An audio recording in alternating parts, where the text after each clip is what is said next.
Welcome to the Techno Fundamental Report for February the 13th. Recently, an interview of Jerome Powell by John Kennedy, our senator. Basically, Kennedy was very complimentary of Powell. And, I like Jerome Powell. I think he's a first-class guy. And basically what Kennedy was saying is that he thinks, and now remember, Kennedy was treasurer of the state of Louisiana before he became a senator, so he's somewhat financially savvy. But he was really complimenting Powell about how he feels that Powell has successfully brought the economy in for a soft landing. So we'll see, but things are looking okay. Now, I wanted to take a minute and just look at inflation over the years. I started in the business when inflation was here. I was in 1976. And I can just tell you it was a really difficult period.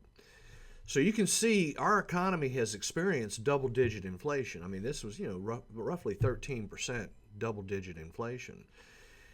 Then Reagan gets elected, Volcker comes in as head of the Fed, raises interest rates dramatically, and kills the inflation. So the Fed is very important. When you look as an advisor to people and they ask me, what are the most important things? Well, my mentor, back early days, explained to me that it was all about corporate earnings and interest rates. It really is that simple. So you really want to keep an eye on interest rates and corporate earnings, and we'll talk about that. Now, the report came in yesterday that showed a hot inflation number, which is the highest reading we've had since looks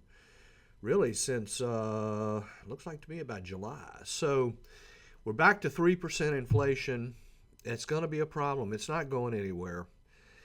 As long as the federal government continues to, spend and overhire and too many employees and all that going on, we're having to print money to pay the interest on the debt, which is now, the interest alone is $1 trillion, which is more than our military budget. This is the cause of the inflation. So they've got to get this under control. Now, earnings season. We're in earnings season right now. My portfolio right now, I have reported, of my portfolio, 90% of my companies have reported.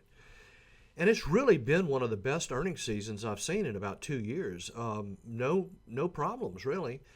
So earnings are really what are going to hold the market up here because interest rates are going to be a problem. So corporate earnings earnings season creates a lot of volatility.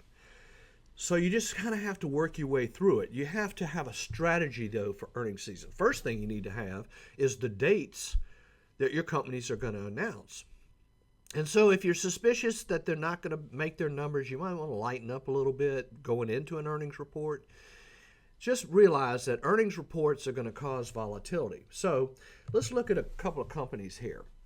Now, when I look at a company, both fundamentally and technically, the first fundamental number I look at is return on equity. Now, it's a very simple calculation. What happens is you get a company that earns X and their net worth is Y, so X over Y. All you're doing there is saying, okay, their profits are this, and then the net worth of the company, meaning the assets of the company, are what you're measuring against. So in other words, this is the way I think about it. Here's Netflix. All right, now their return on equity is phenomenal, 38.43. That's crazy. It's really good.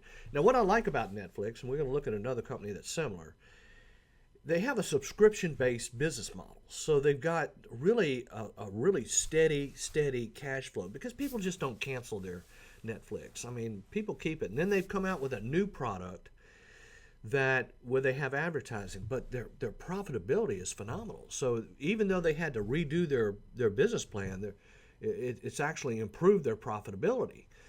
So the way I think of it is this. If you say to the company, you say, okay, I want you to liquidate all your assets, and then I want you to go to the bank and put everything in a CD. Well, they would have to get a CD paying 38.43%. So this kind of also boils down to why dividends can be a ridiculous idea, because this company pays no dividend. Why should they? I mean, if they give me money as a shareholder, I can't make 38.43% with the cash. So it's better for the company just to retain the earnings and so forth. Then we take a look at the technical side. You can see here on their last earnings report, you can see a very positive move here, a nice base, and it's pretty steady here. We got a nice steady uptrend. Now let's take a minute and look at Costco. Now, I have a lot of friends that love Costco. They go all the time, and they really, really like the retail store. Now, Costco also has a subscription-based business plan because you have to be a member and you have to pay an annual fee. So their rate of return on equity is 29.95, which is fantastic for a retailer, especially for a retailer. So, Costco looks very positive to me, and it's a great company, and you can see here by by my technical work here, it's been in a very strong uptrend. However, I don't own the stock. Now, I do own Netflix. I do need to disclose that, and so does my firm, and so do my employees.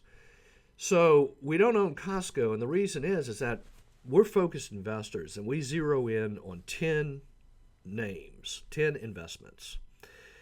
So when it boils down to is I look at return on equity, I say, well, that's fantastic. But, I'm only going to, Netflix is a $400 billion company. So is Costco.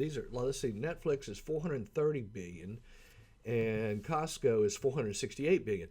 That's a big company. And so when I look at a company, I say, can I double my money in this stock? Well, that means it goes to $1 trillion. So, I much prefer trying to find companies under that level, but I will allow certain amount of them to come into the portfolio.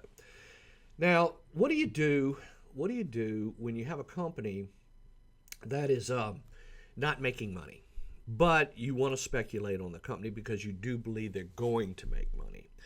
Well, that's when you go to the balance sheet, and we'll talk about that next week. But specifically, what you do is you want to look at the balance sheet and say, okay, do they have cash? How much debt do they have?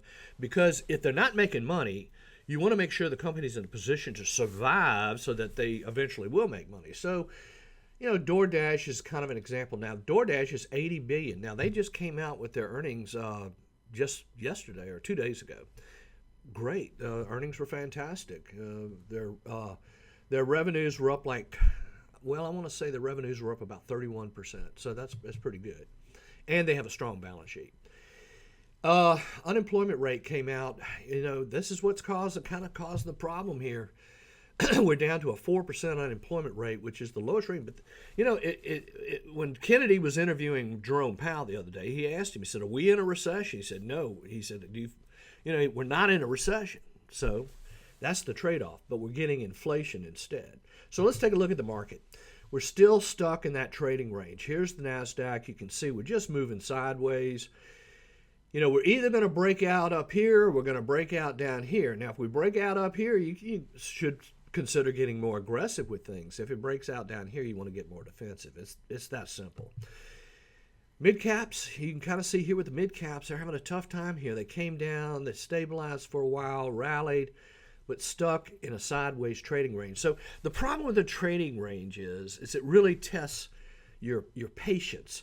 But the other thing, too, is that sometimes, and especially back in the 70s, you would get into a sideways trading range and you would be so focused on the indexes that you would miss the Walmarts, you would miss the Home Depots, you would miss the Microsofts.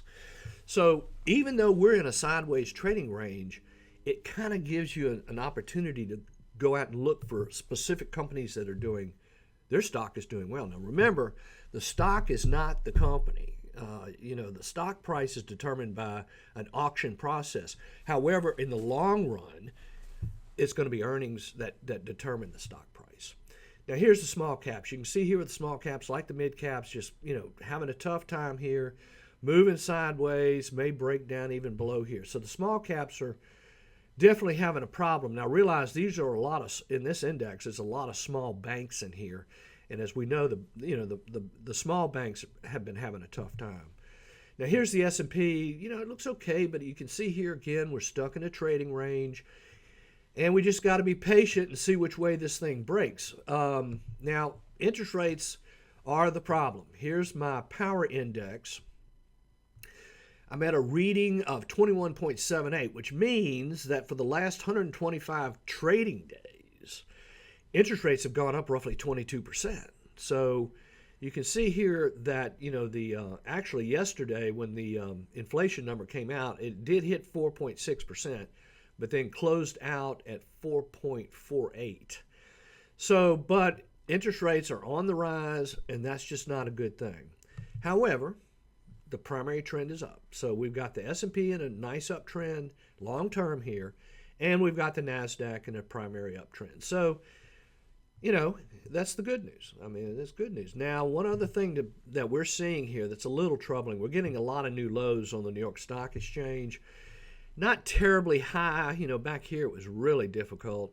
But, you know, we'd like to see this kind of settle down and get down under 40. You know, if we start seeing more than 40 a day, it's concerning. So, if you have any questions, please let me know. Thank you very much.